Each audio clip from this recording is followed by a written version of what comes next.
Welcome back to Inishkitchen. For this Easter, if you are looking for a bread variety, then here I am with a recipe known as Armenian kaka Easter bread. In Armenian language, kak means cross and kar means stone. This shape represents a stone stele with a carved image of cross. However, you may use this recipe and be creative with your design skills. This recipe is basically of chalk bread. Hey viewers, if you have not yet subscribed to this channel, then please click on the like and subscribe button so that you will be notified of my future uploads.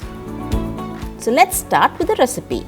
The first step is to prepare the yeast syrup with 1 cup of milk, 2 teaspoons of instant yeast, 1 tablespoon of sugar, and give a good stir until it's all combined. Look at the bubbles forming, that means the yeast is activating.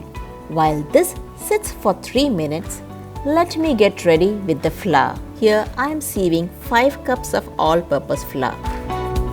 I'm sieving it to add in the air and to remove any flour lumps. To this add 1 teaspoon of salt, 1.5 teaspoon of mahalab spice. Since I do not have the mahalab spice, I am replacing it with crushed fennel seeds for the fragrance and flavor. Add in 3/4 cup of butter that is kept at room temperature and gently rub against the flour to form crumbles. This may hardly take a minute and you can get the aroma of fennel seeds. Add in the proofed yeast mixture in batches. If you are using the regular yeast, then you need to proof the yeast mixture by keeping it covered for 10 to 15 minutes until it's nice and bubbly. But here I have used instant yeast, so I'm immediately using it into my flour. I have taken 4 large eggs and whisking it.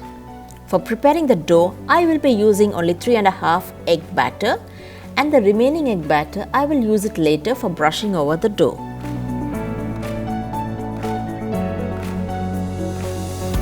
Once the ingredients are all combined, transfer it to the working surface that is dusted with flour and thereafter rub and knead the dough very well. Kneading is the secret of the perfect bread.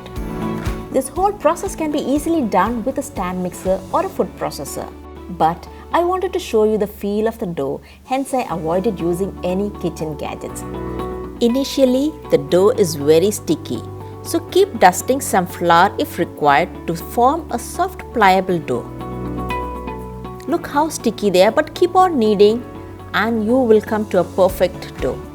Do not overdust the dough and make it dry. The dough is now ready and it's time to proof.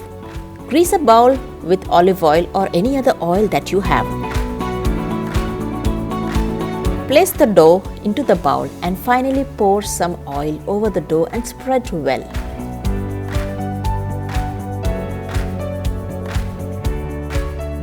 Cover and keep it for approximate 1 hour to 2 hours until you see the dough is more than double the size. After 1.5 hours, this is how my dough looks like. Soft and airy.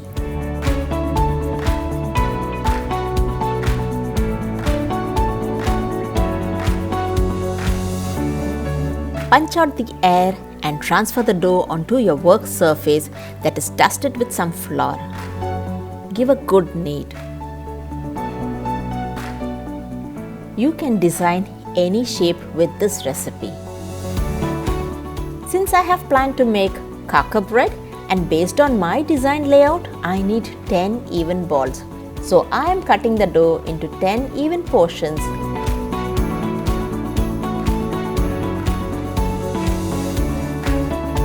And rolling them this way.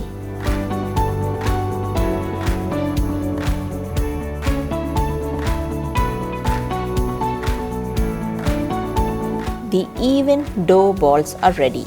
Now I have to convert them into thin ropes. But before I roll them into ropes, I would recommend to flatten the balls into rectangle shape and then roll it out into long ropes. This way the ropes will have an even shape, even texture and no cracks in between. Since the dough is very soft, you don't have to put pressure to roll out. This way, prepare all the ropes. All the balls have been rolled out into thin ropes. Line your baking tray with parchment paper and then start arranging the ropes as per your design. Don't worry about the gaps and the untidy edges because the dough is gonna rise.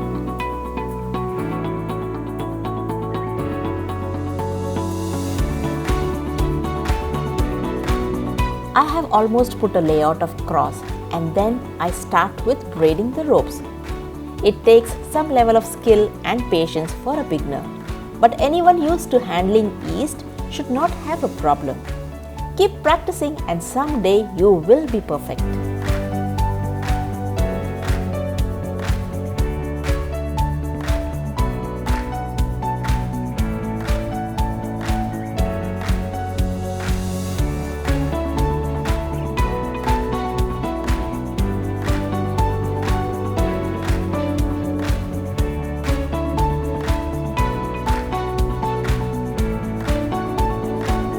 Pinch the ends to seal and tucking them under for a better presentation. Cut off the excess edges. For the final finishing, I am arranging thin ropes on the sides. Cut out the extra dough and roll in the edges to give a perfect shape. Yahoo! I'm pretty happy with my first attempt on braiding.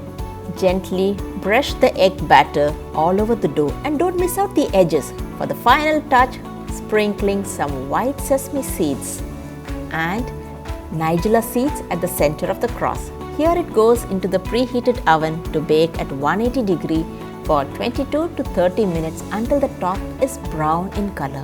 Allow it to cool down and serve it as an Easter breakfast or a mid-snack with a nice cup of tea or a coffee.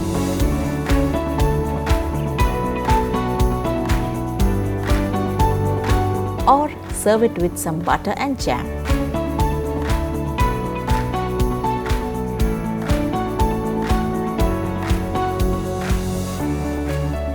With the extra bits and pieces of the dough, I have made another Kachkar Easter bread. This is how it looks. If you have any comments on this recipe, please do write it and I will respond to you. Please do click on the like and subscribe button so that you will be notified of my new uploads. I hope you enjoyed this recipe and see you soon again with another recipe. Thank you.